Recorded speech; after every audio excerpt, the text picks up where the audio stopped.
শীতের মধ্যে বাবার বাড়িতে আসছে আর ফ্যামিলির সবাই একসঙ্গে হয়েছে। সবাই মিলে একসঙ্গে হওয়ার কারণে পিকনিক করব না সেটা কি করে হয় বলুন তো? এই কনকনে শীতের মধ্যে পিকনিক করতে ভারী মজা। আজকে আমরা সবাই মিলে প্ল্যানিং করেছিলাম বাড়ি থেকে বেশ দূরে একদম মাঠের মধ্যে গিয়ে পিকনিক করব। আর পিকনিকে থাকবে অনেক মজা এবং ভালো ভালো খাবারের আয়োজন। বাসা থেকে আমরা সবকিছু একদম ভ্যানে করে রেডি করে নিয়ে গিয়েছিলাম দূরে মাঠে, যেখানে হচ্ছে আমাদের ধান ক্ষেত ছিল। আমাদের বাড়ি থেকে বেশ কিছুই দূরে A to Z সবকিছু রেডি করে এখানে এনে হচ্ছে রান্নাটা করেছিলাম আর অনেক মজা করেছি সবাই মিলে। বেশ কিছু কলা পাতা কেটে নিয়েছিলাম আমাদের কলা বাগান থেকে। আর এই কলা পাতা কাটার একটাই উদ্দেশ্য, এখানে হচ্ছে সব দিক দিয়ে হচ্ছে মাটি আর ঘাস, তো ঘাসের উপরে কলা পাতাগুলো রেখেই বসার সিস্টেম করব।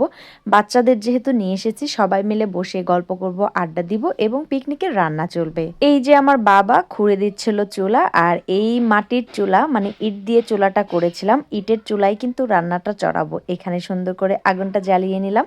খড়ি সবকিছুই কিন্তু রান্নার জ্বালানি সহ সবকিছুই নিয়ে এসেছিলাম বাড়ি থেকে। আর আজকে পিকনিকে থাকছে গরুর গোশের বিরিয়ানি। আর গরুর গোশের বিরিয়ানি এভাবে আমরা খোলা মাঠের মধ্যে রান্না করাতে বেশ মজা হয়েছিল। সবাই মিলে অনেক বেশি আনন্দ করেছি। এই কনকনে শীতের মধ্যে ভাবতে পারছেন খোলা মাঠে বাড়ি থেকে অনেকটা দূরে গিয়ে রান্নাটা করছি আর বেশ আনন্দ করছি। আমরা যেদিন এই পিকনিকটা করেছিলাম সেদিন একটু রোদ ছিল না, চারপাশে একদম কুয়াশাময় ছিল। আর কুয়াশার মধ্যে খোলা মাঠে রান্নাটা বেশ ভালো লাগছিল।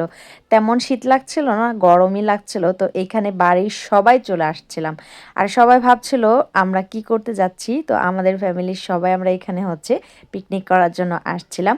অনেক দিনকার প্ল্যানিংই ছিল ফ্যামিলি সবাই একসঙ্গে হলে অনেক মজা এবং আনন্দ করে মাঠের মধ্যে আমরা রান্না বান্না করে তারপরে হচ্ছে কলা পাতাই খাবো। আমরা কিন্তু বাসা থেকে সবকিছু রেডি করে নিয়ে এসেছিলাম ঠিক 11:30টার দিকে। আর এখান থেকে রান্না বান্না করে বাসায় গিয়েছিলাম ঠিক বেলা 3টা বেজে গিয়েছিল। তো কলা পাতায় খেতে চেয়েছিলাম, যেহেতু অনেক বেলা হয়ে গিয়েছিল।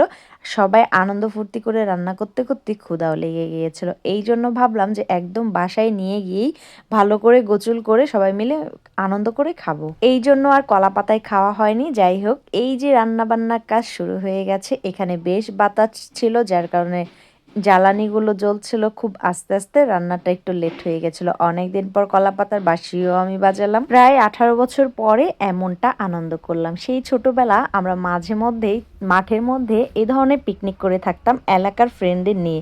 বাট বিয়ে হয়ে যাওয়ার পরে, বড় হওয়ার পরে কিন্তু এগুলো আর করা হয় না। সেই জন্য অনেক বেশি মিস করতাম।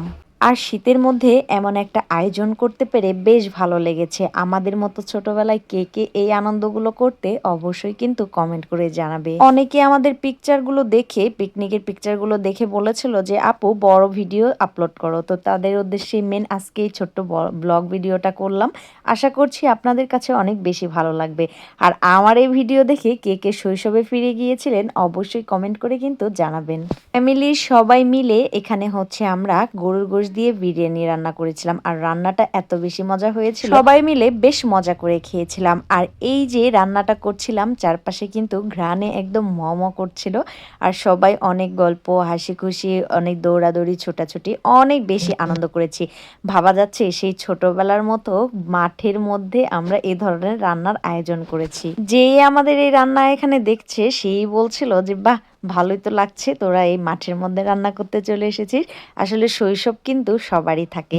তো আমাদের এই পিকনিক দেখে কিন্তু অনেকেরই শৈশবের কথা মনে পড়ে গিয়েছিল আর মনে পড়ে যাবে। গ্রামের পরিবেশে থাকা শৈশবগুলো খুব মনে পড়ে এবং খুব মিস করি, কারণ গ্রামে যেহেতু বড় হয়ে উঠেছি। বাবার বাড়ি এসে এমন একটা আয়োজন করতে পেরে বেশ ভালো লেগেছিল। কনকনে শীতের মধ্যে মাঠের মধ্যে এভাবে পিকনিক করা অনেক বেশি ভালো লেগেছিল। কি যে ভালো লাগছিল বলে আমি প্রকাশ করতে পারবো না। যাই হোক, আমাদের পিকনিক করার শেষে খাবারগুলো আমরা বাড়িতে এনেই খেয়েছিলাম, কারণ ওইখানে খেতে চেয়েছিলাম কিন্তু অনেক বেশি লেট হয়ে গিয়েছে রান্না করতে করতে, আড্ডা দিতে দিতে। যার কারণে রান্নাগুলো আমরা বাড়িতে নিয়ে এসে দেন হচ্ছে খেতে খেতে প্রায় সন্ধ্যা হয়ে গেছে। আমাদের এই পিকনিক কেমন লাগলো অবশ্যই জানাবেন।